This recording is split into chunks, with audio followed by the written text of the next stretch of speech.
ना इधर ना उधर, सीधे मुद्दे पर नजर। और क्या है आज की खबर, आप देखना शुरू कर चुके हैं न्यूज़ 18 पुनीत के साथ। क्या दुनिया एक बार फिर से तीसरे विश्व युद्ध की तरफ बढ़ रही है? हम बात इसलिए ये कर रहे हैं क्योंकि रूस और यूक्रेन के बीच अब जो स्थितियां हैं वो बहुत ज़्यादा तनावपूर्ण हो रही हैं और बहुत बड़ा अटैक यूक्रेन की तरफ से रूस पर किया गया और रूस ने भी बड़ी तैयारी कर ली है। लेकिन इस बीच अमेरिका की तरफ से बयान आया कि रूस आग से खेल रहा है। चीन की तरफ से अमेरिका के लिए बयान आया कि अमेरिका आग से खेल रहा है। रूस की तरफ से अमेरिका के लिए बयान आया कि हम एक ही चीज जानते हैं जो बहुत बुरी है और वो है वर्ल्ड वॉर 3। तो परिस्थितियां क्या हैं, अभी क्या हालात बन रहे हैं, इन्हीं को समझने के लिए चर्चा की करते हैं शुरुआत। अंकुर त्यागी मेरे सहयोगी मेरे साथ मौजूद हैं, सीधे उनके पास चलते हैं और उनसे समझते हैं अभी के मौजूदा हालात को। अंकुर जी।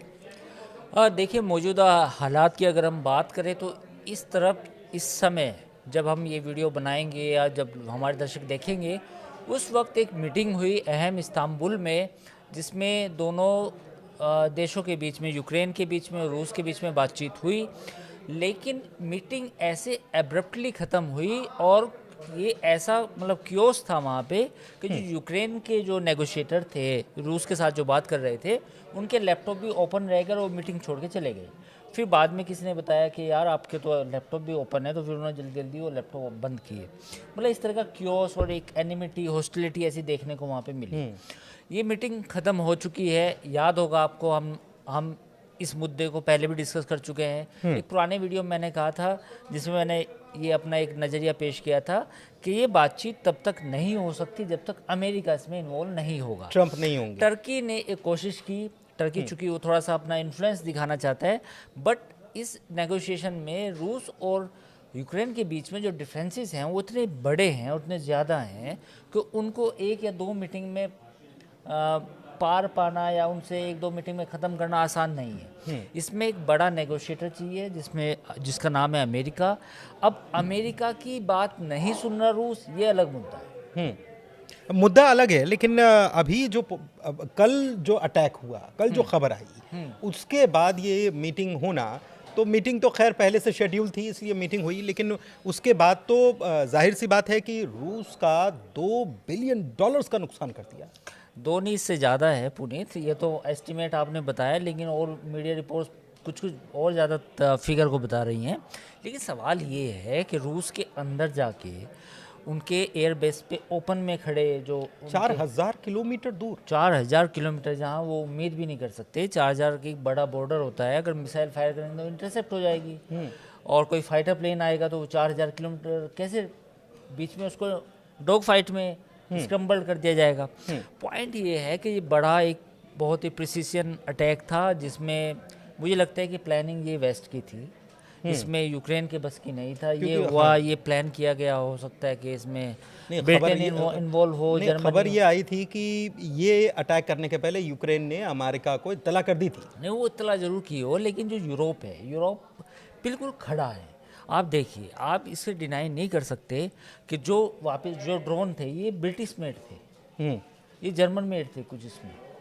तो ऐसा नहीं है कि यूरोप पीछे से लड़ाई नहीं लड़ रहा।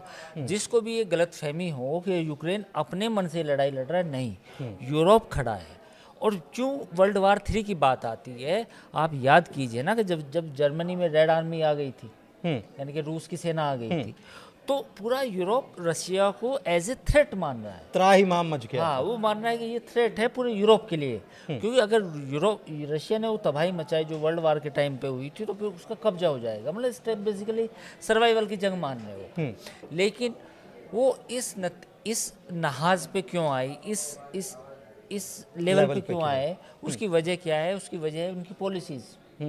जब आपका यूरोपियन यूनियन वहाँ तक सीमित हो गया था, तो आपको यूक्रेन को उसमें शामिल करने की ज़रूरत क्या थी? नाटो में। मेरा नाटो में ऑफर तो कर रखा है आपने। हाँ। पहले नाटो में और फिर यूरोप में, है ना? आप क्यों अपना विस्तार करना चाहते थे? तो जब आप अपना विस्तार करना चाहते थे तो रूस भी है, तो रूस का एग्रेशन आएगा। तो फिलहाल ये स्थिति है। देखिए, पहले यूक्रेन ने अटैक किया, फिर रशिया ने फिर कल अटैक किया, और एक जो सूमी शहर है वहाँ करीब 15 किलोमीटर अंदर तक रूसी सेना आ चुकी है इस वक्त। मतलब जो बड़ा अपडेट है वो ये है कि फिर रशिया की जो फ्रंट लाइन बॉर्डर्स पे जो एग्रेशन बढ़ गया हाँ मतलब। वो एग्रेशन बढ़ गया और उनके जो टैंक्स हैं उन्होंने जो अपनी आर्म्ड है ब्रिगेड है उसको आगे और खिसकाना शुरू कर दिया कि आप जितना एरिया कब्जा सकते हैं। एक रिपोर्ट थी अनकन्फर्म्ड 191 स्क्वायर किलोमीटर का एरिया उन्होंने और कब्जाया है। एक चीज़ और है कि ये 4000 किलोमीटर दूर जाकर सर्बिया में ये प्लेन, ये अड्डे, ये सैटेलाइट इमेजिंग, ये बिल्कुल सारी सही चीज़ें सवाल। अमेरिका सपोर्ट, अमेरिका की धमकी की आग से खेल रहे हैं और आग का गोला सर्बिया में बरसा दिया पुनीत गया। आपने बहुत अच्छा सवाल पूछा है और यही प्रेजेंस ऑफ माइंड होती है जब हम कोई डिस्कशन करते हैं। पुनीत ने सवाल पूछा 4000 किलोमीटर पुनीत ड्रोन चले गए ये बहुत बहुत ज़्यादा हैरान वाली और बात। वो एक्टिव रहें और वो अटैक करें। और वो सैटेलाइट से एक्टिव रहें उस एरिया में भी। ये कैसे संभव है? ये और इमेजिंग, मैपिंग, वो सारी चीज़ें ये संभव ब्रॉडकास्ट, कैसे है? लाइव वो संभव ब्रॉडकास्ट। ऐसे है कि यूरोप के जितने सैटेलाइट्स हैं और उसमें कुछ अमेरिकन्स भी हैं वो सब डेटा प्रोवाइड कर रहे थे, वो कनेक्टेड थे उससे। सारे सैटेलाइट जो भी सैटेलाइट यूक्रेन ने भेजे थे all of them are connected with the European satellite इधर अमेरिकन सैटेलाइट। अच्छा, एक चीज़ और है कि जिस ट्रक से वो ड्रोन्स भेजे गए, बाद में उसमें आग लग गई। ये बिल्कुल मोसाद स्टाइल था, हाँ ये मोसाद वाला स्टाइल था। हाँ। वो जो मोसाद ने ईरान में अपना ट्रक भेजा था वो उनको वैज्ञानिक को मारने के लिए, हाँ उसके साइंटिस्ट को मारने के लिए ईरान के, उसके बाद वो ट्रक खुद ही आग से जल गया। फखरी ज़ादे, हाँ उनको मारने के लिए। तो उसके बाद वो अपने आप ख़त्म हो गया। ख़त्म हो गया था, कोई सबूत ना बचे। तो वो ये मोसाद स्टाइल था। ये कुछ मोसाद था, कुछ यूरोपियन था और कुछ अमेरिकन्स था। तो मुझे लगता है कि CIA और MI5 ने काफ़ी प्लानिंग की थी इसकी। अच्छा, एक चीज़ और है कि अमेरिका तो ये कह रहा था कि हम सपोर्ट बंद कर रहे हैं, कम कर रहे हैं। नहीं, पीछे तो जारी ये था, सब लेकिन ये अब ये ना ये देखिए यही तो बात है ना, ये छाती चौड़ी हो गई होगी दुनिया में ज़ेलेंस्की की ये अभी। जो हाँ बिल्कुल ये तसव्वुर जो पैदा किया जाता है कि जी एक पल में हम नाराज़ हैं। देखिए यूरोप की अब अपनी लगी है। अगर रूस ने यूक्रेन को अच्छे से ठोक दिया मतलब तो रूस के चुप बैठेगा, रूस आगे भी जा सकता है। हाँ, तो वो कह भी रहे थे कि हम बफर जोन बनाने वाले हैं, यूक्रेन तक, पूरा पोलैंड की बॉर्डर तक बफर जोन बनाएंगे। बिल्कुल अगला निशाना पोलैंड भी हो सकता है। अगला निशाना वो इलाके जो उनकी अब औसरिक जो डिफेंस सिस्टम है वो वहाँ तक लेके चले जा सकते हैं। तो पुतिन ने क्या कहा, पुतिन का बयान आया ना, आपने सुना होगा। पुतिन ने कहा कि we can hit Berlin, London and Rome, nobody can stop us, no defence system in the world can detect our missile system. उन्होंने बोला है, थ्रेटनिंग है, बिल्कुल खुल के बोला खुल के। कि जो वेस्ट खेल रहा है हमारे साथ, ये वेस्ट भूल ना जाए कि रूस का जो नया मिसाइल सिस्टम है, एडवांस मिसाइल सिस्टम है, उसकी जद में पूरे यूरोप के जितने भी बड़े शहर हैं सब उसकी जद में हैं और कोई इंटरसेप्ट नहीं कर पाएगा। बीच में हमारी मिसाइल को कोई इंटरसेप्ट नहीं कर पाएगा। ये रूस के राष्ट्रपति व्लादिमीर पुतिन ने साफ तौर पे बोला है। अच्छा, एक चीज़ और है, ये तो रूस, अमेरिका, यूक्रेन की हम बात कर रहे हैं, लेकिन इसमें एक और खिलाड़ी कूद रहा है जो है चाइना। और दिलचस्प बात यह है कि डोनाल्ड ट्रंप, अमेरिकी राष्ट्रपति, कहते हैं कि रूस आग से खेल रहा है, फिर चाइना अमेरिका को समझा रहा है कि आप भी आग से खेल रहे हो। ये चाइना का रोल क्या है इसके अंदर? देखिए चाइना का रोल तो सीधा सा है कि चाइना तो रूस के साथ दे रहा है इस मामले में, क्योंकि जब से ट्रेड वार वाला मसला हुआ तो अमेरिका के साथ तो उसकी अलग ही मामला चल रहा है। ट्रंप ने सब गड़बड़ कर दिया बेसिकली। अगर आप एक लाइन में मेरे से सवाल पूछें, पूरी दुनिया में जो, ये मैं नहीं बोल रहा, लोग कहेंगे कि आप कौन होते हैं, आप तो कुछ इतने बड़े वो भी नहीं है। पूरी दुनिया के जितने भी एनालिस्ट हैं, आप कहीं भी किसी भी सोशल मीडिया प्लेटफॉर्म पे चले जाओ, आर्टिकल उठा लो, वो पूरी दुनिया यही कह रही कि सब गड़बड़ है। गड़बड़ इन द सेंस ये लड़ाई हैंडल की जा सकती थी अच्छे तरीके से, अब ये एक ऐसे मतलब लेवल पे पहुंच गए कि इसको कुछ लोग कह रहे हैं कि पर्ल हार्बर मोमेंट है। यानी कि जो अमेरिका ने, जापान ने पर्ल हार्बर पे अटैक किया था उसके बाद पूरी वो डायनामिक मतलब ये आप बहुत गंभीर सिचुएशन की तरफ इशारा कर रहे हैं। हाँ, मैं ये तो कह रहा हूँ। तो ये गड़बड़ किसने की है? डोनाल्ड ट्रंप का वो जो बड़बोलापन और वो जो चीज़ों को ना समझने की जल्दी और अपना फैसला सुनाने की जल्दी, वो भी जिम्मेदार है कहीं। दूसरा मसला, इसराइल हमास का कुछ नहीं हो रहा, कोई सीज फायर नहीं हो रही। कुछ चल ही नहीं रहा है इसराइल हाँ। अपना मामला चला वो रहा है। इसराइल अपना, को हाँ। कह रहा है कि भाई मुझे अपने 10 बंधक छुड़ाने हैं, मेरी बुला से कुछ भी हो।